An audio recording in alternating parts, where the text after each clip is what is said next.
Iran से एक ऐसी खबर आ रही है जिसने पूरी दुनिया में एक तरह से हलचल मचा दी है।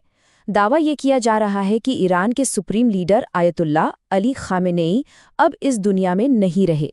चलिए इन दावों की गहराई में चलते हैं और समझते हैं कि आखिर इसका मतलब क्या है। तो जो रिपोर्ट्स आ रही हैं उनका सीधा सीधा कहना है कि एक हालिया हवाई हमले में ईरान के सर्वोच्च नेता आयतुल्लाह अली खामेनेई मारे गए हैं। देखिए, ये सिर्फ एक खबर नहीं है, ये एक ऐसा दावा है जो पूरे मिडिल ईस्ट की, आप कह सकते हैं, तस्वीर ही बदल सकता है। तो सवाल ये उठता है कि आखिर ये दावा आ कहाँ से रहा है, कौन कर रहा है।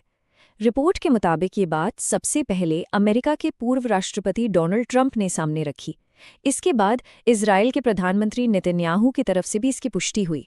और सबसे चौंकाने वाली बात यह है कि कुछ ईरानी मीडिया संस्थानों ने भी अब इस खबर को सही ठहरा दिया है। इस खबर के बाद ईरान के अंदर जो हो रहा है ना, वो अपने आप में एक अलग ही कहानी है। एक तरफ तो मातम है तो दूसरी तरफ जश्न मनाया जा रहा है। देश में दो बिल्कुल अलग अलग तस्वीरें उभर रही हैं। ईरान की सरकार ने आधिकारिक तौर पर, मतलब ऑफिशियली, 40 दिनों के राष्ट्रीय शोक का ऐलान किया है। सोचिए, पूरे 40 दिन। तो एक तरफ सरकार कह रही है कि 40 दिन तक मातम मनाओ, लेकिन दूसरी तरफ ईरान की सड़कों पर जो तस्वीरें हैं वो बिल्कुल उलट हैं। रिपोर्ट के मुताबिक क्या हो रहा है, महिलाएं और पुरुष सड़कों पर उतरकर जश्न मना रहे हैं, नाच गा रहे हैं। ये जो कॉन्ट्रास्ट है, ये दिखाता है कि देश के अंदरूनी हालात कितने ज़्यादा कॉम्प्लेक्स और बटे हुए हैं। रिपोर्ट की ये लाइन देखिए, ये सीधे सीधे हालात को बयां करती है।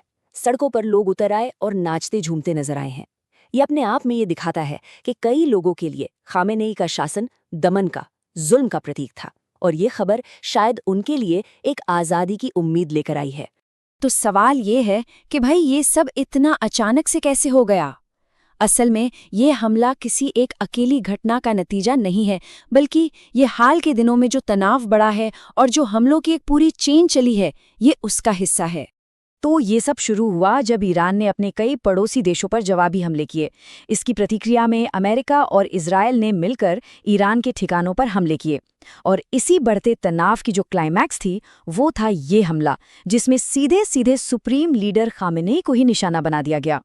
और ईरान के इन जवाबी हमलों का दायरा देखिए, कोई छोटा मोटा नहीं था। Saudi Arab, UAE, Qatar, Bahrain, Kuwait, Jordan और इराक, ये सभी देश निशाने पर थे। इससे साफ है कि ये तनाव किसी एक जगह पर नहीं, बल्कि पूरे के पूरे रीजन में फैल चुका था। और यहाँ सबसे अहम बात यह है कि इस पूरी जवाबी कार्रवाई में अमेरिका और इजराइल का जो मुख्य निशाना, जो प्राइमरी टारगेट था, वो कोई और नहीं बल्कि खुद आयतुल्लाह अली खामेनेई थे। रिपोर्ट में साफ तौर पर कहा गया है कि ये हमला सीधे उन्हें ही टारगेट बनाकर किया गया था।